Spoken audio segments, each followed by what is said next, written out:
बिस्मिल्लाहिर्रहमानिर्रहीम, अस्सलामुअलैकुम। आज हम लोग स्प्रिंग 2026 मैनेजमेंट अकाउंटिंग का क्वेश्चन नंबर 3 ट्राई करने लगे हैं, which is magenta industries limited.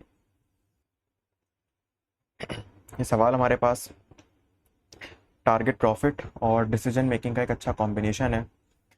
सबसे पहले इसकी रिक्वायरमेंट पढ़ते हैं। रिक्वायरमेंट है हमारे पास, determine the maximum cost per KG that MIL can incur for material X in order to achieve an increase of rupees 40 million in total net profit for the next year। हमें ये बताइए कि हम maximum cost per KG क्या रखें material x के लिए, जो यहाँ इस्तेमाल हो रहा होगा। जब हम सवाल पढ़ेंगे तो मज़ीद बातें पता चलेंगी। उस मटेरियल एक्स के लिए हम क्या कॉस्ट डिटरमाइन करें कि हमें 40 मिलियन का प्रॉफिट अचीव हो पर ईयर।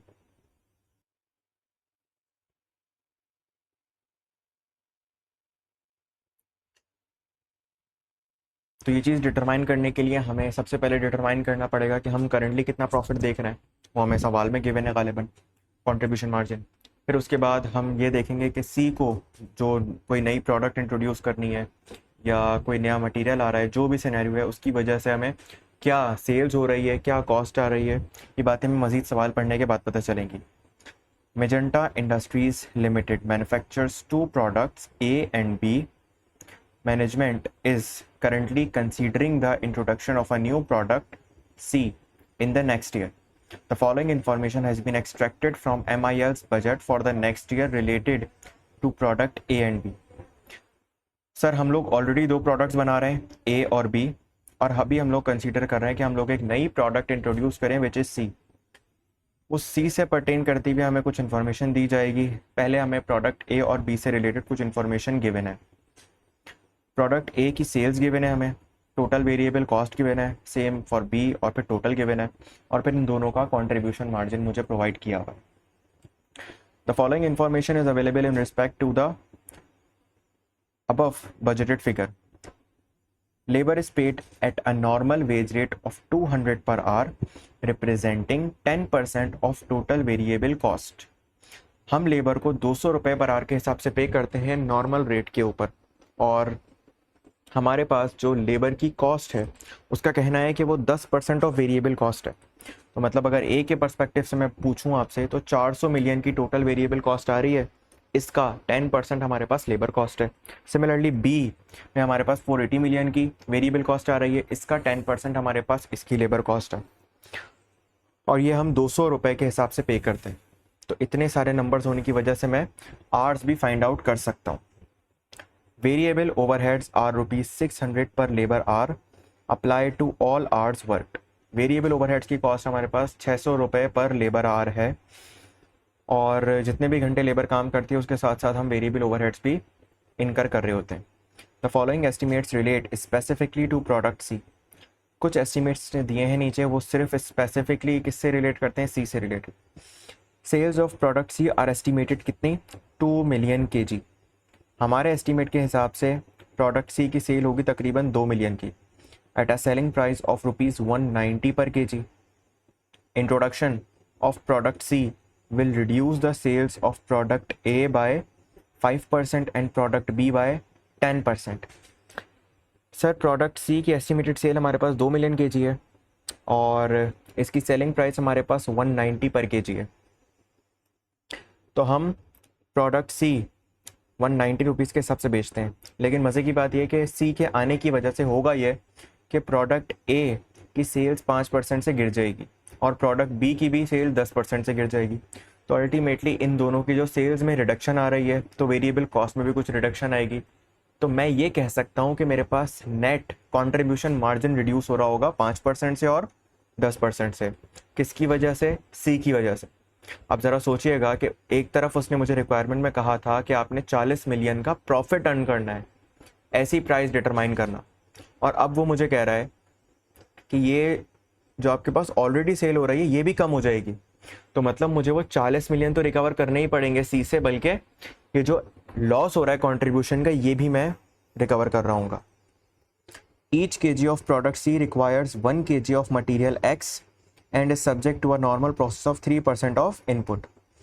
प्रोडक्ट सी के लिए मटेरियल एक्स का 1 किलो रिक्वायर्ड होता है, और उसमें से 3% का लॉस हो जाता है, तो अल्टीमेटली मुझे 1/97% जब मैं करूँगा तो मुझे पता चलेगा कि मुझे कितना केजी मटेरियल इनपुट करना पड़ेगा ताकि मेरे पास 1 केजी का एक्स इस्तेमाल हो जाए।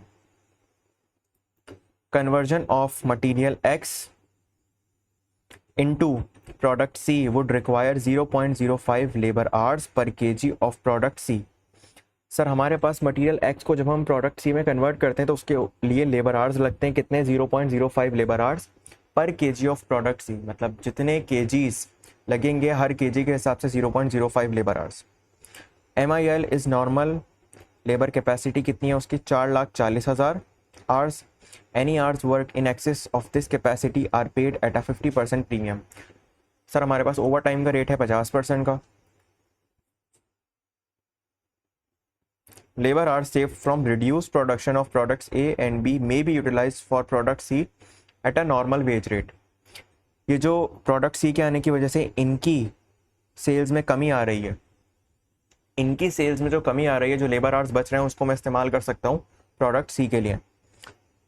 15 new supervisors will be hired at a monthly salary of 1,80,000 each. Apart from supervisor cost there is no change in total fixed cost. Supervisor की तनख्वाह के अलावा हमारे पास फिक्स कॉस्ट में कोई चेंजेस नहीं है। तो 180 मल्टीप्लाई बाय 15 सुपरवाइजर और 12 महीने के लिए मुझे ये कॉस्ट इनकर करनी पड़ेगी। अब मुझे क्या करना है, मुझे यहाँ पर एक तरह की रिवर्स वर्किंग करनी पड़ेगी। तो सबसे पहले तो मैं ये देखूँ कि मेरे पास मेरा टारगेट प्रॉफिट कितना है। मेरा टारगेट प्रॉफिट है तकरीबन 40 मिलियन का, 40 मिलियन का मेरा टारगेट प्रॉफिट है। लेकिन सर एक मसला है मेरे पास, और वो मसला ये है कि मुझे ये 40 मिलियन अर्न करने के लिए सी इंट्रोड्यूस करना पड़ेगा। सी इंट्रोड्यूस करने की वजह से ए और बी के कंट्रीब्यूशन में कुछ नुकसान हो रहा है, तो आए उन कंट्रीब्यूशंस को भी यहाँ पर हम रिकवर करेंगे इसी से।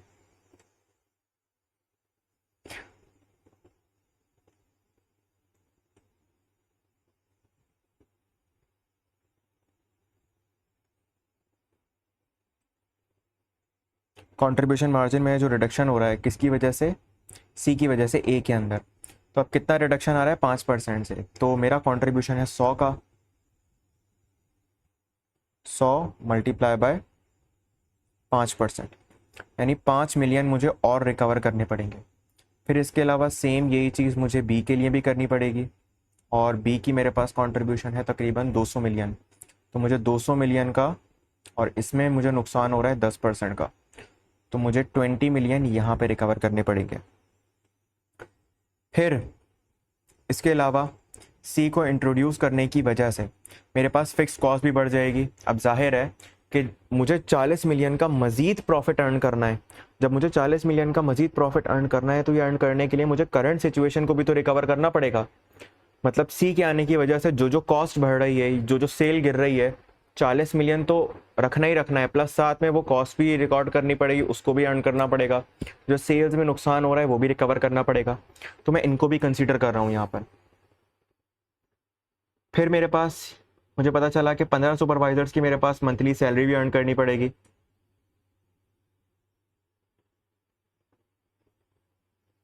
मंथली नहीं लिखते इसको, सैलरीज लिख देते हैं, एडिशनल सैलरीज।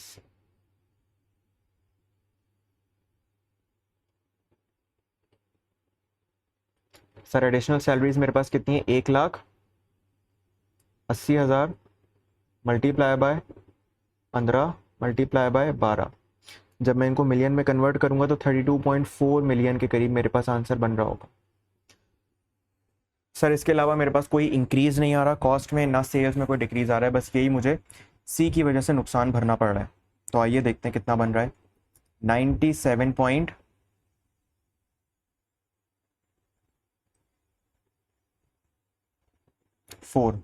97.4 मिलियन मुझे एक तरह से रिकवर करने। अब सवाल ये है, हम अगर रिक्वायरमेंट एक बार और पढ़ें तो हमें ये पैसे रिकवर कैसे करने हैं? क्या हमें सेलिंग प्राइस डिटरमाइन करनी है, क्या हमें कॉस्ट डिटरमाइन करनी है?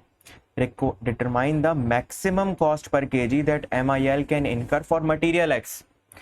याद करिएगा कि आपने जो ये प्रोडक्ट सी बनानी है इसके लिए आप मटेरियल एक्स का इस्तेमाल कर रहे थे। मटेरियल एक्स का आप इस्तेमाल कर रहे थे, वो भी कितना, ईच केजी प्रोडक्ट सी के लिए 1 केजी रिक्वायर्ड है और 3% का इस पर नॉर्मल लॉस होगा। इसकी प्राइस इसने आपको कहीं भी नहीं बताई, तो अल्टीमेटली आपने वो प्राइस डिटरमाइन करनी है जिस पर मैं ये खरीद सकता हूँ। तो सबसे पहले आपको क्या काम करना पड़ेगा, आपको ये देखना पड़ेगा कि 97.4 मिलियन पैसे मुझे निकालने हैं। 97.4 मिलियन का मुझे कंट्रीब्यूशन अर्न करना है, कंट्रीब्यूशन अर्न करना है। और सी बेचूंगा तो सी को बेचने की वजह से मेरे पास कुछ सेल्स होगी। जब मैं सी को बेचूंगा तो मेरे पास कुछ सेल्स होगी और उस सेल्स के दो हिस्से बनेंगे। इसको डायग्राम के थ्रू समझते हैं, मैं ज़्यादा अच्छे से समझ में आएगा। Sale of C, sale of C के नतीजे में मेरे पास दो चीज़ें रिकवर होंगी, एक कंट्रीब्यूशन मार्जिन और एक वेरिएबल कॉस्ट। अब ज़रा गौर कीजिएगा, जब मैंने 97.4 मिलियन निकाला तो ये बेसिकली क्या है सर, अगर आप सी की वजह से इतना कंट्रीब्यूशन अर्न कर लेते हैं तो आपकी फिक्स कॉस्ट भी बाहर हो जाएगी, ये जो कंट्रीब्यूशन का लॉस हो रहा है ये भी बाहर हो जाएगा और 40 मिलियन का आप टारगेट प्रॉफिट भी अर्न कर लेंगे। तो मुझे इतना कंट्रीब्यूशन अर्न करना है, रिक्वायर्ड टू अर्न, मुझे इतना कंट्रीब्यूशन अर्न करना है। अब जरा सोचना, कंट्रीब्यूशन कितना अर्न करना है, 97.4, ठीक है। वेरिएबल कॉस्ट सर पता नहीं, क्योंकि वेरिएबल कॉस्ट के अंदर आपके पास लेबर भी आ रही है और मटेरियल भी आ रहा है। लेबर की कॉस्ट तो मुझे फिर बता दी गई है, मुझे वेरिएबल ओवरहेड्स भी बता दिए गए हैं कि कितने होंगे, मुझे मटेरियल की कॉस्ट डिटरमाइन करनी है। तो अगर गौर करें तो मुझे यहाँ पर एक मिसिंग फिगर फाइंड आउट करनी है। अब इस मिसिंग फिगर तक पहुँचने के लिए मुझे ये सारी चीज़ें प्लॉट करनी पड़ेंगी। मैंने 97.4 मिलियन का कंट्रीब्यूशन निकाल लिया। अब ज़रा गौर करना, सेल कितनी हो रही है सी की, ये भी निकाल लेता हूँ।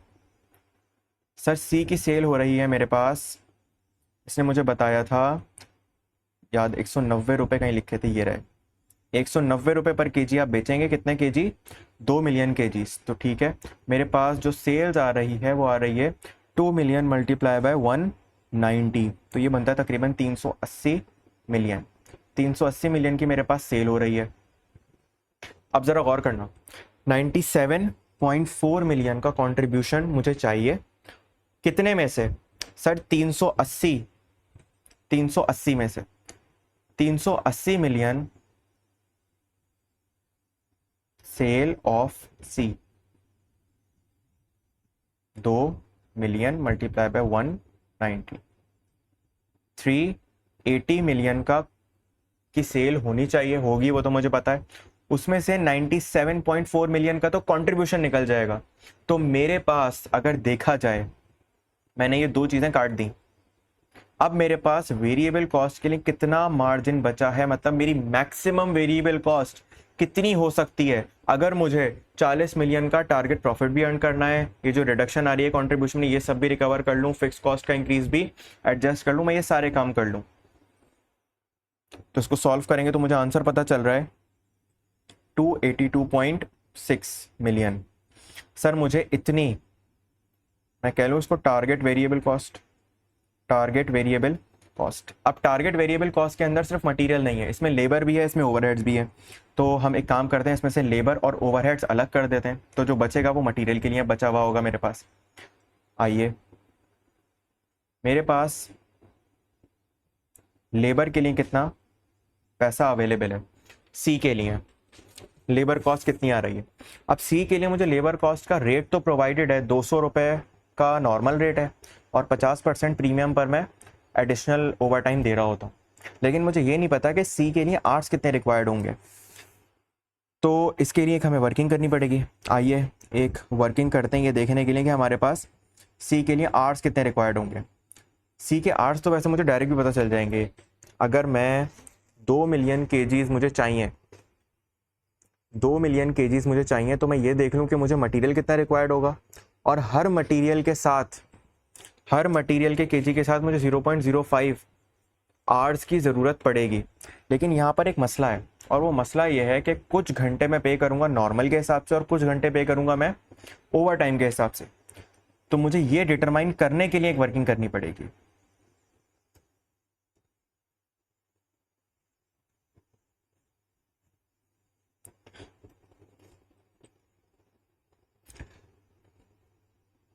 सबसे पहले मैं एक काम कर लेता हूँ, मैं ये देख लेता हूँ कि मुझे कितने आवर्स की ज़रूरत पड़ेगी। सी के लिए कितने आवर्स की ज़रूरत पड़ेगी। इसने मुझे एक इन्फॉर्मेशन दी थी कि conversion cost of material X into product C would require 0.05 labour hours per kg of product C. तो प्रोडक्ट सी का 1 kg बनेगा, उसके लिए 0.05 लेबर आवर की ज़रूरत पड़ेगी। मैं कितने यूनिट्स बना रहा हूँ, मैं बना रहा हूँ तकरीबन 2 मिलियन। तो मुझे ज़रूरत पड़ेगी 0.05। इसका आंसर मेरे पास आ रहा होगा 1 लाख घंटे। इतने आवर्स की मुझे ज़रूरत पड़ेगी। करंटली मेरे पास कितनी कैपेसिटी अवेलेबल है?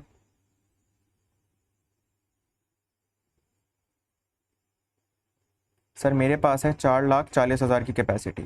ये मुझे सवाल में गिवन है, ये लिखा हुआ।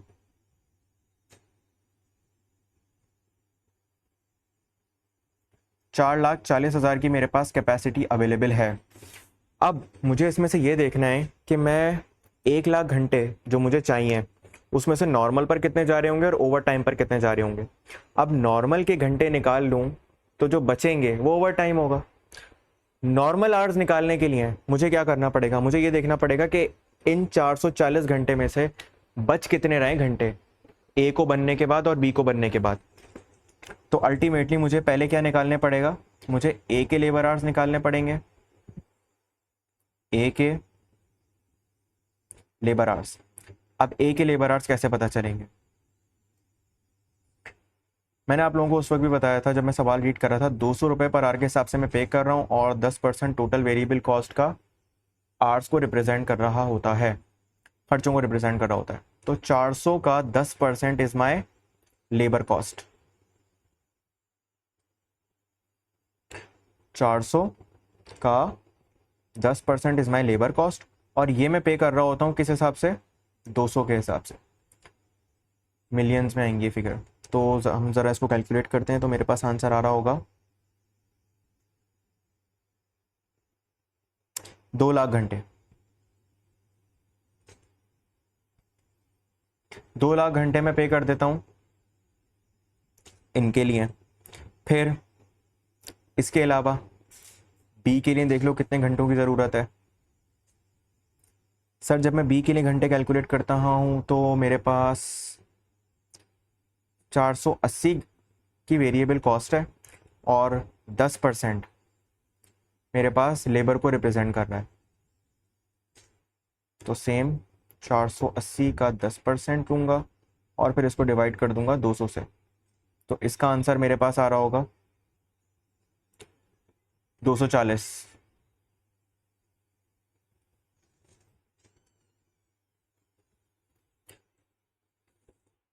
440 अगर मैं देखूं तो मेरे पास करंटली जो मैं काम कर रहा हूं उस काम के ऊपर मेरे पास सारे आवर्स कंज्यूम हो रहे हैं। लेकिन गौर करने वाली बात यह है कि जब मैं सी प्रोड्यूस करूंगा तो मेरे पास ए की प्रोडक्शन 5% से गिर जाएगी। तो अब मैं इसको 95% कर दूंगा। मैं आपको दोनों में फ़र्क बताना चाह रहा हूँ। और बी की प्रोडक्शन 10% से गिर जाएगी तो ये 90% हो जाएगा। अब जब आप कैलकुलेट करेंगे तो आपके पास अलग आंसर आएगा। यह आएगा आपके पास 190,000 और इधर आपके पास आ रहा होगा 2,16,000। इन दोनों का जब आप सॉल्यूशन करेंगे तो आपके पास आंसर आएगा 190 प्लस 216, 4,06,000। 4,06,000 घंटे जब मैं कंज्यूम कर रहा हूँ, 4,06,000 घंटे जब मैं कंज्यूम कर रहा हूँ तो इसके अलावा 440 में से कितने बचे जो कि मेरे पास नॉर्मल के लिए अवेलेबल हैं? 34,000। 34,000 घंटे मेरे पास अवेलेबल हैं नॉर्मल रेट के ऊपर। 1 लाख में से 34,000 घंटे नॉर्मल रेट पर चार्ज हो जाएंगे। तो इसके अलावा जितने भी घंटे बचेंगे वो सब ओवर टाइम रेट पर चार्ज हो रहे होंगे। मुझे उम्मीद है कि ये बात मैं आप लोगों को समझा सका हूँ। अगर स्टिल ये बात समझ में नहीं आई तो एक बार इसी पोर्शन को रिवाइंड करें और दोबारा से देखें, समझ में आ जाएगी।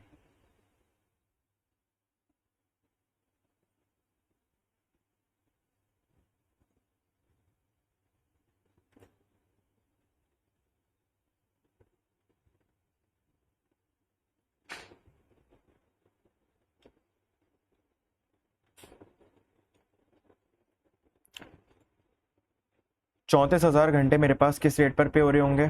34,000 घंटे मेरे पास नॉर्मल रेट पर पे हो रहे होंगे।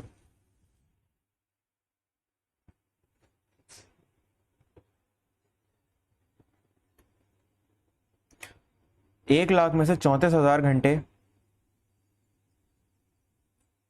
नॉर्मल रेट पर चले गए तो मेरे पास बचे कितने? 66,000। 66,000 जो मेरे पास आवर्स हैं वो ओवर टाइम पर जा रहे होंगे। देखो 1 लाख घंटे रिक्वायर्ड थे, इसमें से 34,000 चले गए नॉर्मल के ऊपर, तो जितने भी घंटे बचे हैं वो आप किस रेट पर ले रहे होगे? वो आप ओवर टाइम पर ले रहे होगे। और ओवर टाइम के लिए आपके पास क्या रेट है?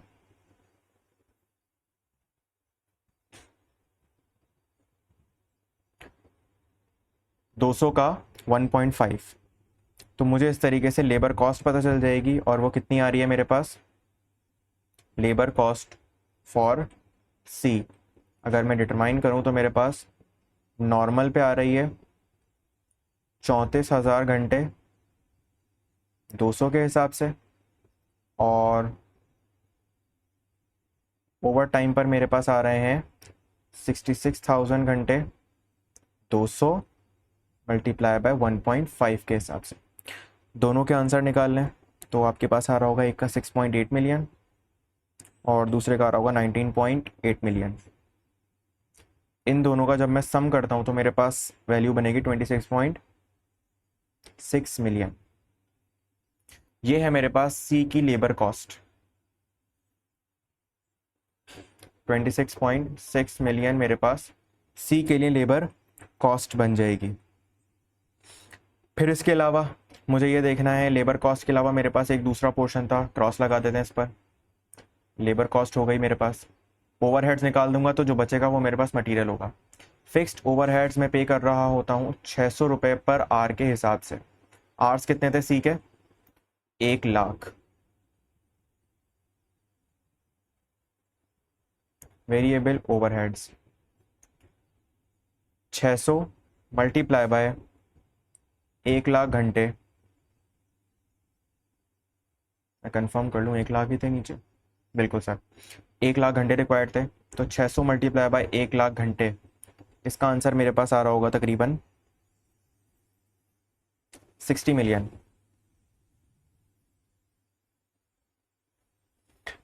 इन दोनों को एडजस्ट करने के बाद जो मेरे पास पैसे बचेंगे वो मैं प्योरली इस्तेमाल कर सकता हूँ मटेरियल खरीदने के लिए। 196 मिलियन मेरे पास अवेलेबल फॉर मटेरियल। 196 मिलियन का मटेरियल मैं खरीद सकता हूँ। तो अब अगला सवाल उठेगा, सर आपको मटेरियल की ज़रूरत कितनी है, कितने मटेरियल की ज़रूरत है? सवाल में मुझे सवाल से भी बताया गया था कि हर केजी के लिए कितने मटेरियल की ज़रूरत है। हर केजी के लिए मुझे कितने मटेरियल की ज़रूरत है? सर हर केजी के लिए मुझे 3% का मेरे पास लॉस हो रहा होता है। उस लॉस को कंसीडर करते हुए मुझे मटेरियल डिटरमाइन करना पड़ेगा। आइए सवाल पर आते हैं।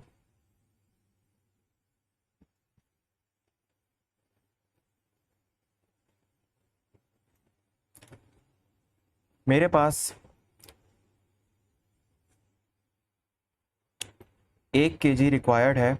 Each kg of product C के लिए 1 किलो की ही ज़रूरत है। मतलब अगर मुझे 2 मिलियन केजीज बनाने हैं तो मुझे 2 किलो का इनपुट चाहिए, लेकिन ये जो इनपुट है ये 3% लॉस के बाद आ रहा होगा, तो मुझे इफेक्टिवली 97% चाहिए होगा। नहीं, मुझे ये 2 लाख जो मिल रहे हैं, सॉरी 2 मिलियन केजीज का जो मुझे इनपुट चाहिए, ये 2 मिलियन केजीज का इनपुट नेट ऑफ लॉस है। तो ये खुद बेसिकली 97% है, क्योंकि इसके ऊपर 3% लॉस कैलकुलेट नहीं हो रहा, किसी एक नंबर के ऊपर 3% लॉस कैलकुलेट हुआ और फिर ये 97% बचा। तो मुझे ग्रॉस अमाउंट फाइंड आउट करना है।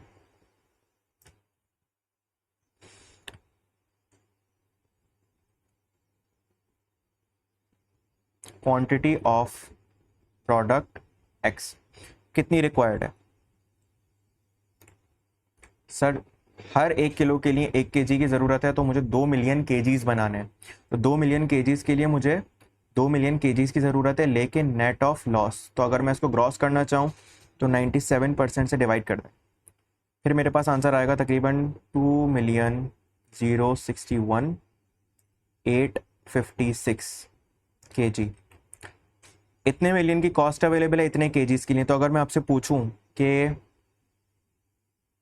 पर केजी की टारगेट कॉस्ट क्या है, तो आप सिंपली 196 मिलियन को इससे डिवाइड कर देंगे तो आपको पता चलेगा कि आपके पास कॉस्ट आ रही होगी तकरीबन 95.06 पर केजी।